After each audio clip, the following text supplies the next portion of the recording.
Welcome to the Orange Flag Podcast. Thank you, PPM. We finally got the Coda lineups. I'm Austin. I'm Aries. I'm Nicole, and yes, we did finally get the Coda lineups.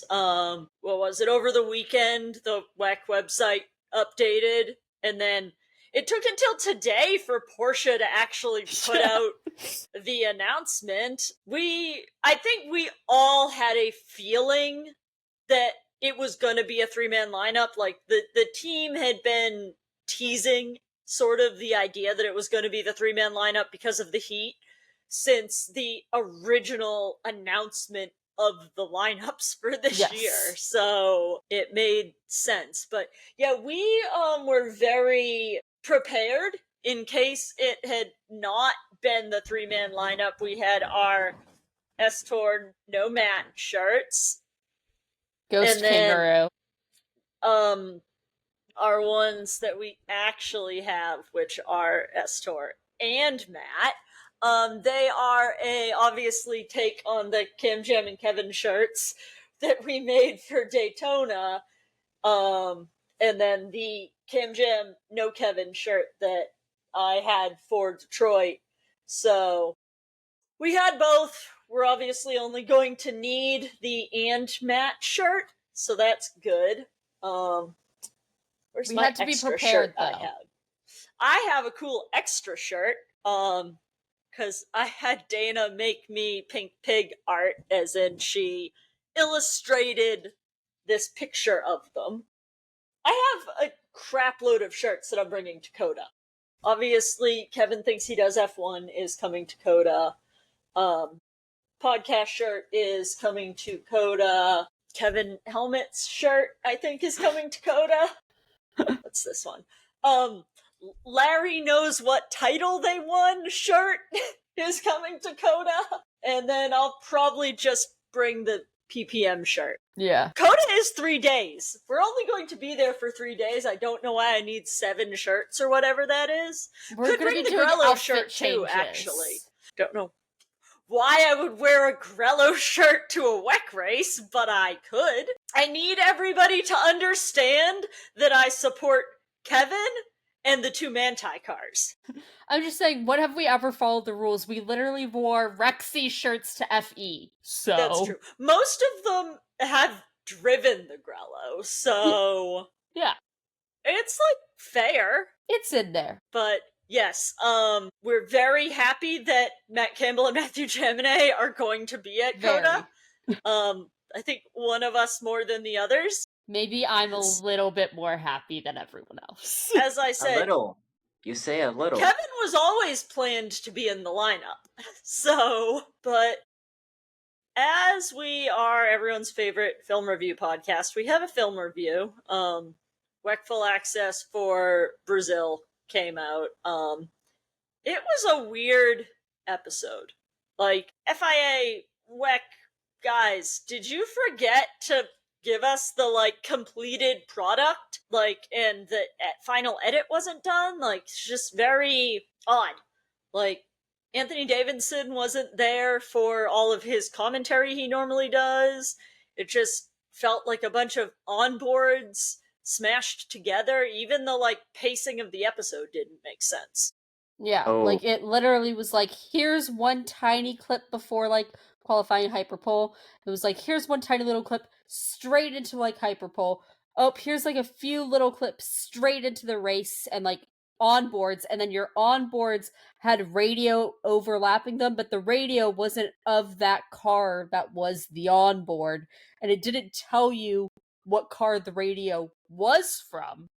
So, like, nothing made sense. Yeah, we found a few little bits that were okay. Yes, we did. Yeah, well, you can say they were okay. As our resident Brazilian, I can say I am very disappointed because it's not like they had over a month to come up with this episode, and yeah, that is severely lacking in comparison to everything else. So, yeah, no bueno. I mean, I don't like it. At least the majority of the episode was about your hometown hero, boy. Sure. Yes, it was. Get it out. There we go. There we go. You didn't think I would bring it out, did you? No. No. I did notice that he also wrapped himself in a flag, so it must It's just what be we a thing do. you guys do. His had It's little what we fringes do. at the end, though. His was all It did have fancy. little fringes. But we basically went through and found little bits of stuff to talk about. Starting with the fact that they spent, the beginning of the episode focusing on Eduardo Barrichello's poll, which I assume the entire country of Brazil was thrilled with. Really? No, I don't think we were. Definitely not. No. Absolutely. And then, when they went from LMGT3 Hyperpole into Hypercar Hyperpole, they had this, montage of the cars with this weird, depressing music. And then, finished up with the, announcers saying, well, this is the first time Ferrari, both red cars, haven't made it into Hyperpole. It just felt like it was a funeral montage for the red Ferraris or something. It felt incredibly biased. And, we know I don't like Ferrari, but it felt biased. It's not like we didn't have something somewhat similar in other episodes, like when we had Porsche not making it to Hyperpole, we had Toyota not making it to the Hyperpole before. Yeah, but I don't think we had weird, depressing music. Yeah, I don't remember the depressing music. It was dramatic music. Yeah, it wasn't like a funeral march. It was dramatic. It was like, wow, look at this. Toyota and Porsche didn't make it. This was like, oh, everybody pause for a moment of silence as we pray for the fact that Ferrari didn't make it through. That's what it felt like. Maybe the person editing the episode is a Ferrari fan. Probably. That's why this episode felt off. And then, as we know, I always pay attention to who is and is not speaking French in the episode, and I was a little surprised that Fred McVitie and Mick Schumacher speak English with each other, because Mick grew up in Switzerland, so I figured he would know French. German is probably his primary language, but it could also be English. Yes. I have a silly theory, and it's that he forgot his teammate is Mick Schumacher and not Matt Campbell anymore, who doesn't know French from the guesses of the fact he never speaks French with Porsche, or he was getting ready for his trip for the break with Matt Campbell to do their karting afterwards and not getting into the French mindset. Speaking of the French, we'll continue on with the French. The French. Yes. The French. Because they cut to Seb Bourdais talking to Will Stevens and Norman Nato about how the 38 just isn't good compared to the 12. And the faces he was making while talking to them were insane. Yeah. They were a choice. It was hilarious. Over in the Porsche garage after qualifying, I just need to know, Larry, how many times has Kevin yelled at you after he's had a bad qualifying? Because boy, did you look scared to walk up to him while he was taking his helmet off and stuff. He didn't want to be looked scared. He didn't want to be the water bottle that got punched off the counter and flew. Yeah, maybe. Maybe. And then Kevin had 0 English lines in this episode, because the whole time that he was in this episode was just talking to Julian in French. When they speak English to each other at the same time in interviews, just their English speaking ways, I get very confused about how they're from the same place, because they are both from the same place, but in French I can kind of hear that they have the same accent. It makes a little more sense. Yeah, the French speaking people. The speaking people. Alex Lynn was just talking to like his teammates before the race started. For some reason, he knows the safety car driver by name, and was talking to the safety car driver about how he's going to go flat out from turn 4 to turn 4. So, was just giving insights about the safety car driver's plans. Turn 4 to turn 4. That's what caught my attention. I thought that's random. Yeah, like not the normal lap. No. Specifically that shifted lap. That was Yes. interesting to me.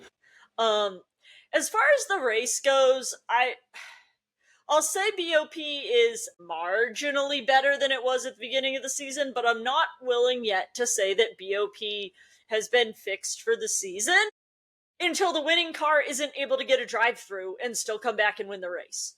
Ferrari did it at Le Mans, Caddy did it in Brazil. Like, you can't have a car that is just so strong that it's able to take a penalty and other cars are not screwing up and still come through and win. That means that one car is too good. And that's not balanced. It was also, like, the one thing I felt like in this episode they actually highlighted was, like, that fact. Right. And I do need to, apologize to Graham and Steven because they were complaining on this past episode of This Week in Sports Cars about people, presumably in our group chat, complaining about BOP and it being unequal and saying basically that we don't understand all the ins and outs of it. And I understand that I don't understand it, but I, as a more than casual viewer of this sport, shouldn't have this deep-seated feeling that it's unfair, especially in a sport that's supposed to be balanced. So that's my little BOP rant. Done with that. Feels like we always come back to that at some point. Larry, I've got another question for you. Why you just rear-ending people in the race, buddy?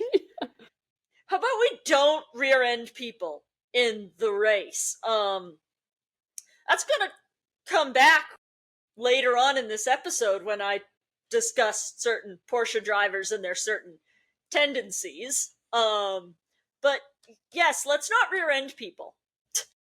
No slamming into the bunda of other cars, please. Yes, that. And then I need WEC to give me a video of all of the drivers stretching and warming up before their stints. Yes. Because those are fantastic videos. Like, the little clips of them. So I just want a full, however long it is, video of whatever all the drivers do before their stints, please.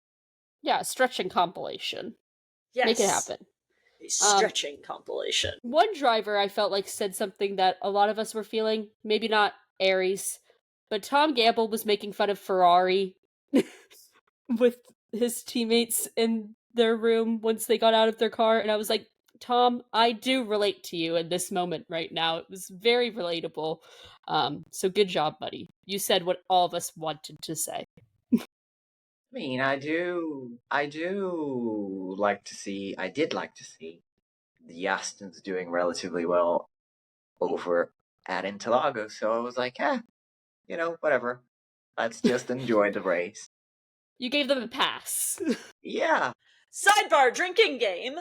I got a text about that Kevin Estre was doing the 24 Hours of Zolder, like, while we were recording this, so we took a big old break right there so we could figure out what lineups exist. That was a bit of a detour. Kevin and Larry are really out there doing side quests, man. Yes. Cup cars? Really? Like, we're driving Porsche cup cars. Okay, cool. Go Kevin. And Johnny, who's in Johnny his car. is in Kevin's car, so go Kevin and Johnny. Johnny. Specifically them. As far as the racing went, they had a really good, like, long section of showing the Charlie Eastwood, Michelle Gadding battle, and I really liked it because it showed how differently the 911 and the Corvette drive. Like, those two cars were extremely evenly matched, but they were strong in different areas of the track. There's something really cool about seeing how different platforms deliver power at different places. Yeah. I obviously liked the battle for the fact it's my two favorite GT cars. I was gonna say, it's your two cars, so watching them battle cleanly was great. Yeah. Cleanly, Aries. Unlike someone. You know what? Half the car was still within the track limits. Michelle Gadding was just being a. Sorry, Michelle, I like the Iron Dames, but not in this occasion. You were being a bit of a sore loser. And Except- I will always defend Porsche drivers, so no, she wasn't. I will break us even in the fact that I like Michelle, but also I don't really have a preference in this scenario. By the limit, she technically was wrong. No, I mean, obviously she was, or, you know, the same people had their blinders on that had their track limit blinders on last year at Le Mans. well, it was nice reliving that moment. I was just there like, hi, Michelle. Bye, Michelle. See ya. And also, I forgot how intense the commentary was. And yes, obviously you guys never get our streams, but that's how intense the commentary gets. I promise you, if it had been an actual victory, it would have been even a tiny bit more intense. Is it possible? How can Yes. it be more intense than that? Yeah. It's the end. Head just questions. Well, my last comment was for the end of the race, where they sent Norman Nato away from the rest of where the team was to celebrate, and so they just randomly found Norman later on, and they were all like, "Where were you? How did we lose Norman?" And I think our goal needs to be to try and get into the Coda episode. I don't know Yes. how we do this. We're going to have to, like, find the cameras and show them our cool shirts and make them let us be in the episode. Find the cameras. I'm gonna be Yes. cheering you on from here. Wright Motorsports is doing another race in Europe. It's Europe Part 2. This time, they're doing GT World Challenge Europe, but the Nürburgring. We're gonna slip past all the hypotheticals and all of those sorts of things for that, but yeah. It's still the Nürburgring. Like, It's the still the GP circuit Nürburgring. is still they're not Yes. claiming they're doing the Nordschleife. They're not hashtagging it Green Hell. Like, Yes. it's still, that circuit is still the Nürburgring. It's just Yes. the GP Yeah. circuit. And it's still good. It is. Yes. And you should still watch it. Yes. Seriously, watch. I guess on topic of Germany? Cause DTM is German. Thomas Preining needs to get his head loss under control. I said we were going to get to this. I don't know if the two of you watched the races, but both of the big incidents were on Instagram, so I think you've probably seen them. Yeah. If fan rumors, I'll say that, are correct and Preining does end up at PPM in WEC next year, please let it not be in the 6, because they cannot handle having 3 drivers that have that level of head loss. The 6 requires one driver at all times with less head loss to balance out things, okay? Like, he just drove Jordan Pepper off the track, and then Yes. in race 1, and then just dumped Jack Aiken in race 2, and, like, he ended up getting passed in race 1, and then got, a 3 long lap penalty in race 2, and ended up falling from, a guaranteed podium to being barely in the points. Yeah, so PPM, I don't know, put him in the 5, please. Thank you. Or figure out a way to control his head loss.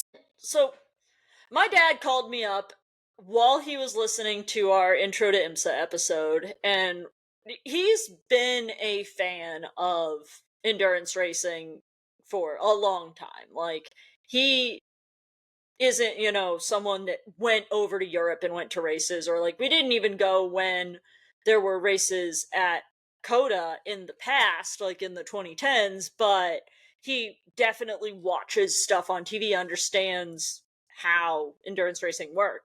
And he brought up the fact that he thinks that it's silly to continue calling LMP2 LMP2 with LMP1 gone. Yeah, it's a point of view I sort of agree with because yeah, the LMP1 is gone. I get it, we get LMP3, but why can't we just, I don't know, adjust the name? Like, we had even when Hypercar, like in the first 2 seasons of Hypercar, we had an LMP1 car running there with a Hypercar badge, so maybe keep the regulation names as LMP2, but call the class something different? I don't know. Right, like, I'm not saying get rid of LMP2 as an entity, but you can rename it, especially with the new car coming out.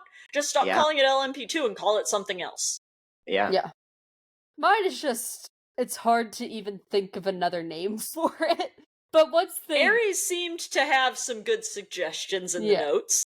Well, it's because you do know, I like to come up with alternate timeline scenarios, so I've worked this out in the past. Like, you have LMP3, it replaced Prototype Challenge, which was a spec class. So just call that Prototype Challenge because it's sort of an entry level. And then LMP2, you just call it, I don't know, since we have Le Mans LMH as Le Mans Hypercar or LMDH, which is like the Le Mans Daytona hybrid hypercar, whatever. I don't know, just call it LMP, like Le Mans Prototype. It's still a prototype, but it's not a high performance like a hypercar. I think that makes the most sense. I agree, it makes the most sense. It's definitely just, it's one of those things where you get used to something. It's hard to get used to something else, but we'll eventually get there if they do I change get It it. there. felt really weird saying Hypercar and Exactly. GTP as opposed to LMP1 and DPI. So Yeah, that's what I'm but saying. nobody's accidentally saying DPI anymore. Everybody knows it's GTP. Like, Yeah, that's why I'm know, like, we'll get used to it with time. yeah. Well, I mean, if we're gonna go on about names that don't really make sense but are still used, what about the GT classes? Like at some point we had GT1, GT2, GT3, and GT4, and now the first two of them are gone. But like the premier class of GT nowadays is GT3. Nobody's like, oh, let's change it to GT1 because it's the top one now. Right. Everybody just Yeah. assumes it's GT3. I think because GT3 is something synonymous with road going cars. Yeah. So people identify that.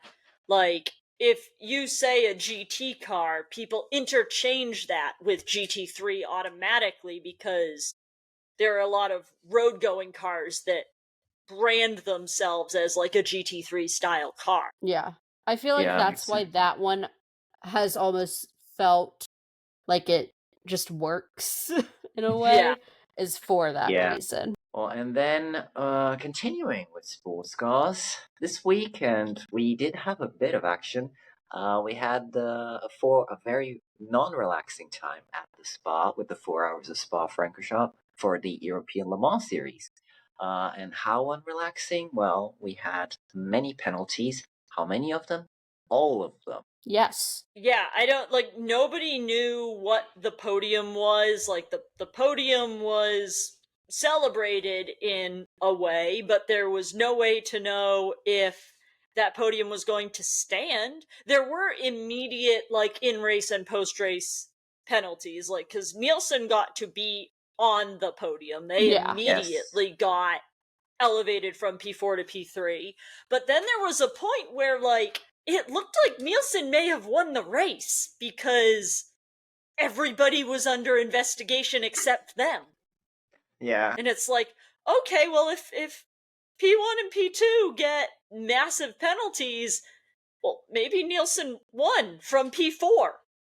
Yeah. You know, it obviously didn't end up being that way, but No. it seemed like Inter Europol knew that they didn't have incoming penalties. They were confident they didn't because, like, Nick Yellowly was immediately posting on Instagram, and you know, you generally aren't doing that if you think you might be up for a penalty. So, Yeah. It was the Yeah. same for that whole like pro-am podium. You know, the Yeah. Pro-Am podium, they all had, like, penalties pending, but a lot of those teams posted, like, right away, so it kind of felt like they all were like, "We're fine." Yeah, the GT podium was very up in the air too because P3 got a penalty, but P4 got a bigger penalty. Yeah. So is that what it was? It was something like that. Yeah, it was like, how are these gonna balance out almost sort of yeah, thing. it it feels like it was too much and they needed to have decided all of that stuff in the race. Like it's kind of like what we were talking about last week with how DTM is so quick with their penalties. Like you almost never have like long drawn out post race investigations in DTM. It's very clear cut. You did a thing, here is your penalty. You have a long lap, you have time added, you have a drive through. Like it's very clear. And I think other series need to look at something like Yeah, like waiting until according to what I saw in an article, like waiting until 11 p.m. to actually figure out what was the actual race result makes no sense. yeah, It's that was an insane. incredibly long delay. Okay, no, still speaking of stewarding and race control, I just wanted to highlight that we did have a bunch of memeable moments from the great Eduardo Freitas this weekend. Yes. Those were some epic lines there because the man was clearly frustrated. But we also got frustrated with him because the same situation happened like 2 or 3 times during the race, like a car getting stuck in the gravel or just spinning. Once we got a virtual safety car and spent like half an hour behind the safety car, and then when it happened again, it was just a full course yellow. So, Eduardo, my man, make up your mind, please. Inconsistent stewarding is the name of the game Yeah. in racing this year. It really is. It's Yeah. crazy. I don't know how we fix it, but inconsistency does not make racing appealing. Like, you're not going to get new fans in when they watch a race one week and they're like, okay, so this is how it works. Cool, I like this. And then the next week they watch and stewarding is completely different. Race control seems like it's completely different people, but it's not. Yep. Exactly.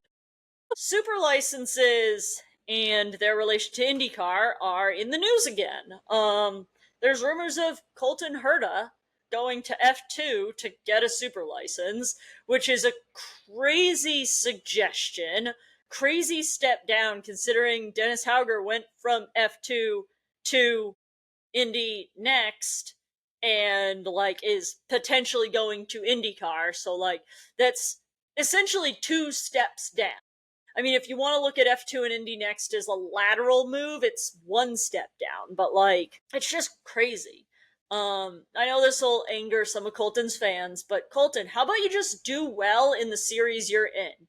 There are a bunch of IndyCar drivers that have super license eligibility or have been super license eligible in the past. It's not impossible to get super license eligibility solely from IndyCar. Scott Dixon is super license eligible solely from IndyCar. Like it's not this crazy impossible thing. Alex Palou is super license eligible solely from IndyCar. And I get it. Like, those are 2 of the greatest to ever do it.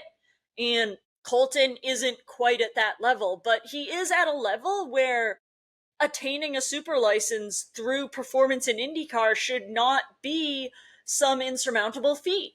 I think Colton has the ability to do it. He hasn't. And then, like, I don't know. I do think IndyCar should have a super license point system more similar to F2, especially if F2 is going to start becoming like a feeder option into IndyCar. If people are going to start transferring from F2 either into IndyCar or into Indy Next, then IndyCar needs to be at least somewhat equal with F2 on super license eligibility. It's never going to happen because they want to prioritize their own feeder system. And I get that. But I mean, make it close. It's not even close right now. Yeah. Not at all. I don't even know that F1 teams are interested in signing super license eligible IndyCar drivers. Like, F1 as an entity, F1 as, the teams do seem to look at IndyCar as lesser, as something they're not interested in signing people from. Or if they're interested in signing them, it's for development roles, it's for sim work, it's to be a reserve driver. So I'm not actually sure that any of this matters. You could make it so the top 3 in IndyCar get their 40 points, and I still don't think people are going to go from IndyCar to F1. Yeah, it's highly unlikely, given how set in stone things seem to be across on both sides. Yeah. Like, if you want to believe the new silly rumor that's going around of Alex Palou going to Red Bull for the second seat, like, despite the fact that Alex Palou has said so many times this year that he does not want to go to F1, like, go ahead His and believe the management- next silly rumor.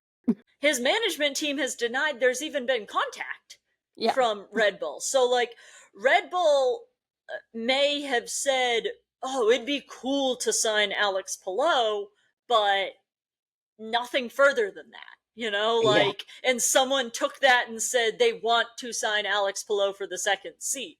Also, I mean, let's be honest. The second Red Bull seat is not a good place to be. It's first. I don't know why Palou would want to go there. Like, yes, it would potentially give him the option to win a Formula One race, but in the grand scheme of things, what's more important, being a one-time Formula One race winner or potentially being the greatest IndyCar driver ever? It's just about where his priorities are, and it seems like his priorities are in IndyCar, not F1. As they should be. I would hope. But just a final sort of comment on the whole Colton situation, like, it would be, as we sort of said, like, it would be a massive backwards step for him. Like, obviously he would never be able to balance the two because of counter clashes, so I think it would be suicidal if he were to even consider this option. Yeah, stay where you are, mate. Like, I don't think his position in Andretti is currently under threat. So, if anything, he's got time to at least try and be decent and consistent, and on the indie side of the spectrum. Yeah, I mean, Herta and Andretti are a name pairing that go back, like, literally Ages. longer than both of you have been alive, I think. Yeah. So, I don't think Colton's seat's at risk unless he starts just massively not performing. Like, Yeah. talking about DNFing every race next season, crashing out his own teammates' level of issues. He's got the personal backing of basically the owner of the team now. Gainbridge Yeah. is his sponsor, and Gainbridge is one of Dan Towers' companies. So he is essentially internally sponsored by the team. Like, Colton isn't going anywhere. So, No. But that could also be a reason for him to do this. If he knows that, hey, let's put Hauger in the seat for a year, let's let you go to F2, your seat's back when you're ready. Marcus is probably retiring the year after, his contract's up at least. We can shift Hauger over into that seat and you have your seat back. That would work out logistically just because his seat isn't really under threat.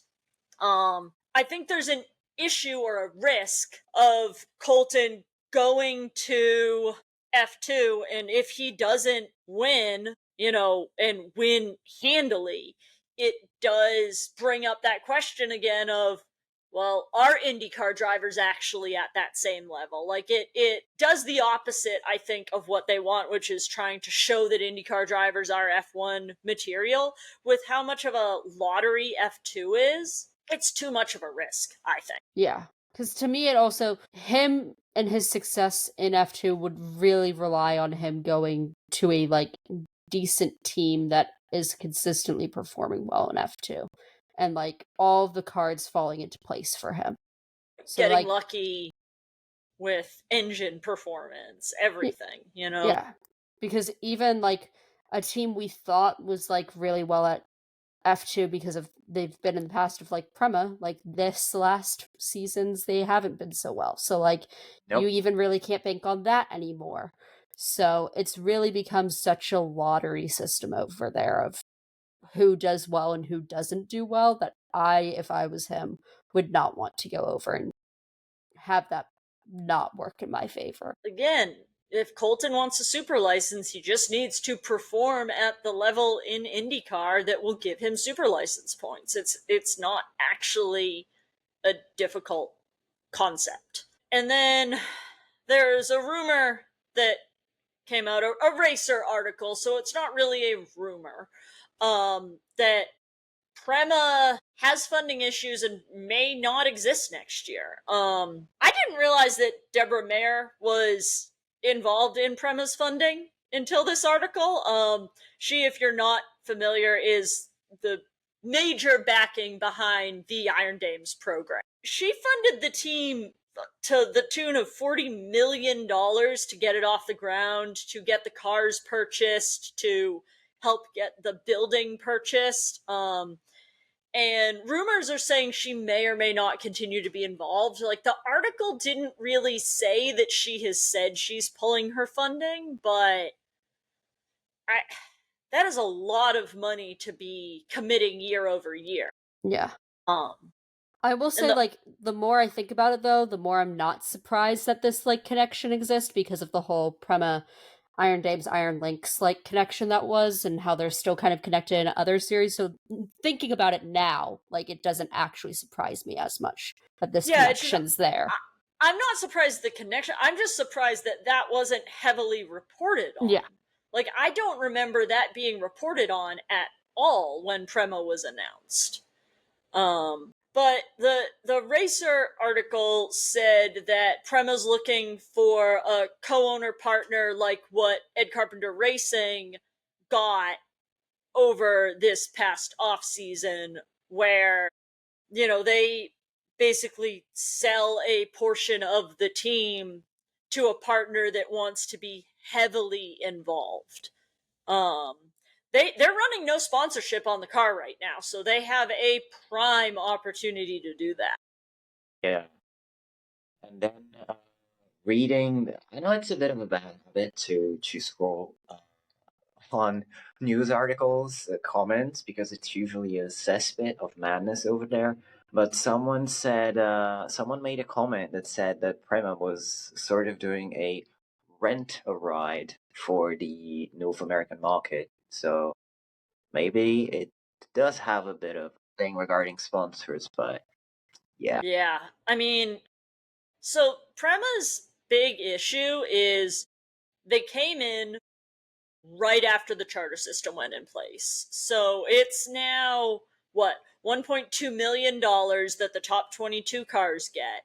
And Prema is not eligible for that $1.2 million.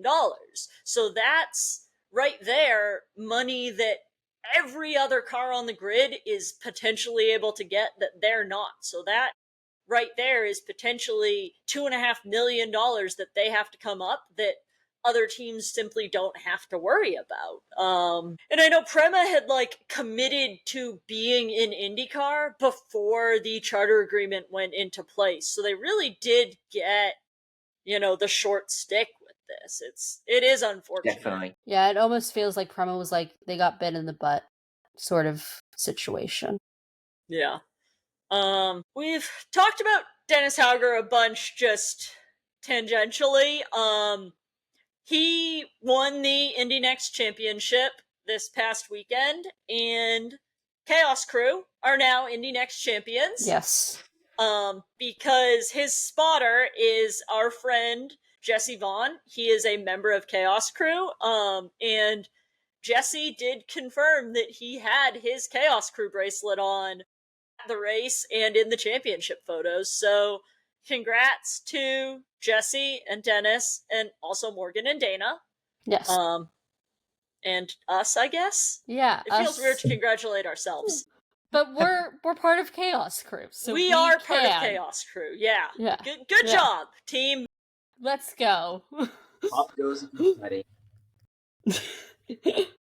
Well, in line with that, friend of the show, because we have interviewed Christian Rasmussen in the past, did get his first win this past weekend. So congrats to him. And I'm just going to reiterate what Alexander Rossi said on Off Track last week. Christian does the exact same thing on track as Santino Ferrucci, and Santino gets praised while Christian gets criticized. I think that criticism's going to slow almost to a halt now, because he's a race winner and Santino isn't. And I think an uncomfortable conversation needs to be had about these Penske light cars, because, I mean, a Carpenter car just went out and won a race. And I know they've always been stronger on ovals than not, but Penske is the oval team in IndyCar, you know? And AJ Foyt is another one. Like, the whole reason that Penske and Foyt partnered was to benefit their Indy 500 program, to benefit their oval program, to make them even better at ovals. And I'm sorry, but David Malukas and Santino Ferrucci are both still winless. I think that there's an argument to be made that maybe Christian gets looked at for the 12 car if Will Power is in fact leaving the team. You know, I get it that they've been, supposedly they were grooming Santino for the seat, and then, you know, this whole, well, David's on a Penske contract but on loan to Foyt rumor came out. I don't know that any of that is set in stone, and obviously Roger Penske's gonna do what Roger Penske wants to do. He is the captain. He will steer that ship where he wants it to go, and if that is signing Christian Rasmussen, I mean, it could happen. I mean, I don't think he's actually a terrible fit with the other two guys there. He kind of has the same vibes as Scott McLaughlin. You know, like he's that goofy, laid back, fun. Now he's a much more aggressive driver, but again, so is Santino. So it just comes down to what Penske want, but it wouldn't be a crazy thing to me to see him in that 12 car next year. And I think that Ed Carpenter would love to have two Indy 500 winners on his team with Will Power and Alex Rossi. Like, just the amount of experience the two of them would bring to building that team up, you know? Yeah. I think if you're Penske, if you have Christian Rasmussen, who has consistently, when it comes to short ovals especially, been in the conversation of this guy's going to get a win, a podium at least, if you have the possibility to get that guy on your team right now, I feel like you take that. Yeah, for sure. I think if Christian eventually ended up the 12 car, I think a lot of people would see this as a massive plot twist. It's something I just made up. So, like, it would be a huge plot twist. So, yeah, nobody's actually talking about this. It's just me. Yes. Well, from one hypothetical craziness to an actual craziness no one saw coming. What is Truck Series doing on the streets of St. Pete next year for NASCAR? Because that sounds like a recipe for disaster, and no one is surviving turn one. But when I said I wanted a NASCAR IndyCar crossover, I meant, like, you know, some Penske drivers, you know, just going into the series. Not us having Truck Series at the IndyCar race. No, I was gonna say they heard you and they were like, okay, let's bring the two together. But then they just got the whole concept completely messed up. Like that's not what I ordered. I know that Andretti essentially have a truck team because Spire is part of Dan Towers' mega conglomerate of race cars. Um, Nobody else has any sort of truck team association, do they? Not really. You have like guys from other teams who will like occasionally jump over to like unaffiliated truck teams that just kind of have open seats. So like a Cup guy or an Xfinity guy will kind of just like take those because they're not really set in stone kind of seats that are always open. But really the only like true matching would be Andretti and Spire.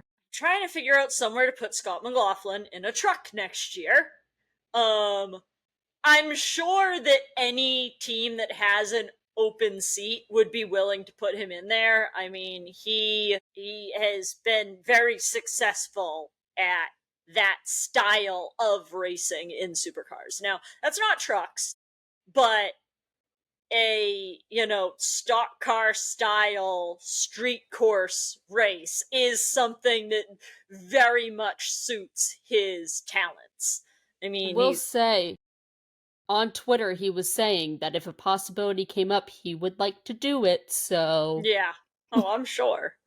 I want to see him end up in an Xfinity car at one of the road courses next year. I don't know what, and I don't know if there's even the availability to do it, but it would be awesome. Like, I don't think there's any need to, like, oh, he should do the double, or he should, like, I just want to see what he does compared to how well SVG performed yeah. in Xfinity on those type of courses. Like, is the fact that Scott's been over here driving open wheel for several years, has that, I guess, skill depreciated at all? Is really what I want to see. Yeah. I would love to see him and SVG head to head Exactly. in an Xfinity race. That's what I want. SVG would destroy him because that is his car now. Like, Yes. he is a NASCAR driver. And Scotty would be, if Scotty jumped in and beat SVG, I think SVG's stock goes way down. But I don't think there's any harm to Scotty going in and finishing top 3, which I think is what would happen. Yeah. I want him in some way to be in NASCAR for a certain race. It's not like he doesn't have connections in like multiple ways for it to happen.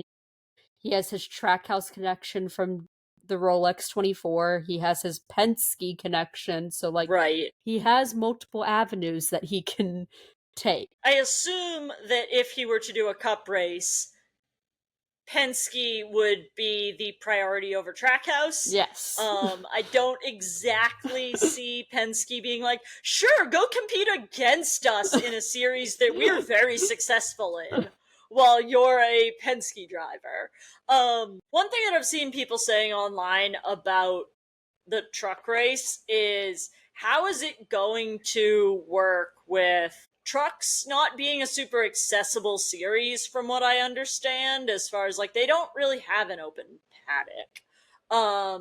And at St. Pete, I will say, like, IndyCar has an open paddock, but it's a paid open paddock. It's not a true open paddock. But I do think that people are going to expect, if they're going to spend $150 for paddock access for IndyCar, that will include the truck race as well. I think people are going to be disappointed. Yeah. Though, as somebody who has gone to St. Pete numerous times, there's no space with the way the paddock is set up for both of them to be in that area. Truck Series is going to go on the same side as Indy Next and MX5 Cup. And that's if MX5 Cup is doing St. Pete again. But I assume that Truck Series is going to go with them into the non-really accessible side. They're over in the airport, aren't they? Yeah, it's over on this opposite side of like a bridge by the airport. So it's not accessible. So that's just though how this race has always been is like the other series besides IndyCar really haven't had like an open paddock. Back to another favorite segment, I guess. Team Coke versus Team Sprite, except it went very extreme in NASCAR Xfinity this weekend. Because we had a Coke Zero car and we had a Sprite car, both from the same team. So DGM Racing had two drivers this weekend in different soda cars. Um, so they really heard this segment existed and took it to the extreme. However, it was Coke Zero specifically. Well, it was the Coke Zero weekend at Daytona, so appropriate. Yes, it was appropriate, but I was like, damn, we really took this to a whole nother level. It's not just drivers and their silly drinks, it is now just car.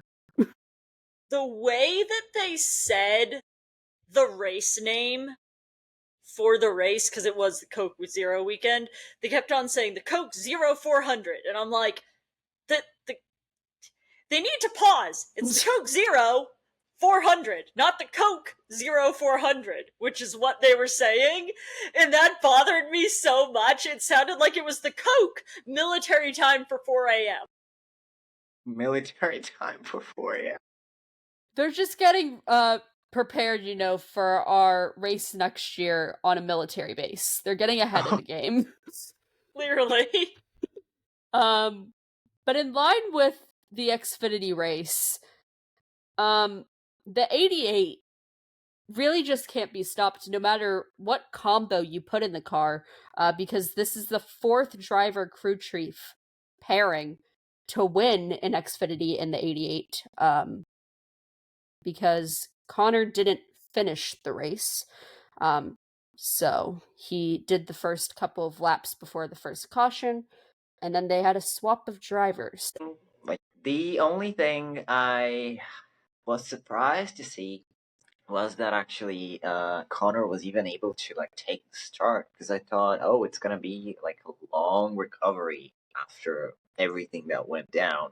Obviously, yeah, he was not gonna do the full race, but I thought he's just gonna like be there, but not like be involved with like running in the car. Well, I guess I was wrong. Yeah.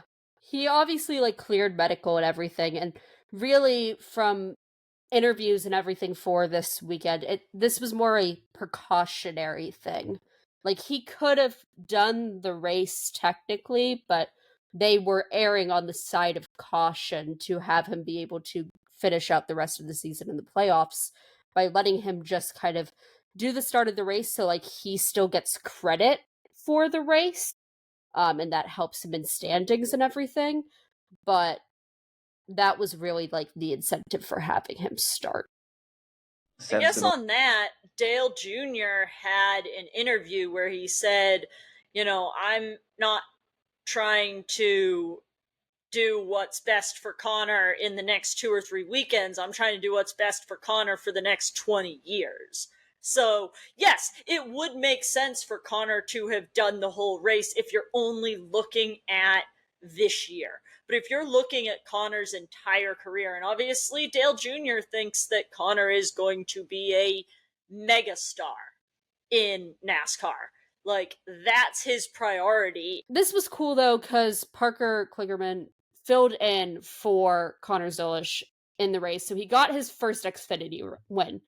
Again, the crediting of it's weird, which continues Parker's whole weird relationship with Daytona this season because of his truck race and now this Xfinity race, so very weird. But they did credit both of them their IMSA experience with the success of their driver changes, and they were actually the two that taught the crew how to do the driver change, which I thought was cool to like hear them talking about that during their interviews of like their IMSA experience is really what they credited for being able to do this whole thing successfully. And I feel like these two were in on something. because Parker went through the hatch during his celebration at the end. Connor's adjusting like all the toppers perfectly, it almost felt like, to where like he could get out of the hatch. But also, like, even before that part of the celebration, Parker's like pointing at the roof as he gets out of the car and like shaking his finger no at like going on the roof. So they obviously were in on, it felt like, not getting on the roof and doing this hatch celebration. Also, Dale Jr. doesn't like it. Yeah, to me it looked like when after Connor had adjusted the things he went over, and because he ducked his head like kind of into the car, is probably said, Parker, remember, go out the roof hatch, because it's kind of like a thing, like the more experienced guy almost hazes the new guy. He really doesn't like it at all. Also, Parker posted today on Instagram that he did, in fact, get to keep the flag. He took the flag as a carry on with him, and it did go in the back seat pocket of the seat in front of him on the plane. So he did keep it safe during his flight, despite the fact that trying to slam it into the ground, he did break it. Um, so Xfinity was a whole lot of chaos. But after the Xfinity race, before the Cup race and everything, well, this whole weekend, we kind of had a big announcement we all saw coming, and that's that Connor Zilisch will, in fact, be in Cup Series next year. Number unknown, sponsors kind of known, but everyone act surprised. Yeah. I assume that Trackhouse is going to shift SVG into the 97. That's an available number. And the 99 will be dropped. And Connor will be in the 88. The 88 is more synonymous with Red Bull. And I think at this point, Connor is more synonymous with Red Bull than SVG is. SVG is more synonymous with the number 97. Which brings, yeah, I think we Yep. probably thought the same thing, but I don't know. Yep. I was gonna say it's gonna be so very familiar for him if they both get a lot of if they both feature the Red Bull livery at several races, and it's SVG in the car number 97, and his teammate is in a Red Bull car with the number 88, because that was kind of the situation when he was in Australia. Yes. It was. Yeah. I think it also goes into the fact that if you look at like junior motorsports for this year, really the 88 before Connor became the 88 driver was more of the like part-time car. And they made it a full-time car for Connor, made the 9 the part-time car. Yeah, So the 88 was Dale's project car, basically. Allow me to just do this as I would, because we were on about NASCAR, and we did mention Rubens Barrichello very early on in this episode. I just want to say he was, for those who don't know, there is a NASCAR Brazil series, and Rubens races there. And this past weekend, he just won his first title in NASCAR Brazil at the ripe age of 53. Oh, way to go, The Rubens. champagne. yes, good I for am him. Big fan of Rubens. I was a Michael Schumacher fan, so, Rubens was obviously his teammate for quite some time. Really supported Braun GP during their year. Rubens was obviously there, so seeing Rubens do cool side quests in his mid-50s is just awesome. I love when high-level racing drivers don't let themselves get old. It's just, it's so much fun. I also just like when you can highlight that NASCAR has like other series in different countries too that people don't really know about. So it's something really recent, but like the what everybody associates as Brazil's premier series, which is Brazil Stock Cars, has been sort of in the weeds this year. So I assume NASCAR is gonna the NASCAR series here is gonna gain traction. So, well, whatever. Rubens has been a champion in both of them. So, hey. Yes. hey, there we go. With that, Thanks for listening. You can find us on Twitter, TikTok, YouTube, and Instagram at Orange Flag Pod. On Twitter, Nicola is Nicole on Racing, Austin is at Hendrik Claren, and Aries is at Aries_Alpenglow. Stay orange.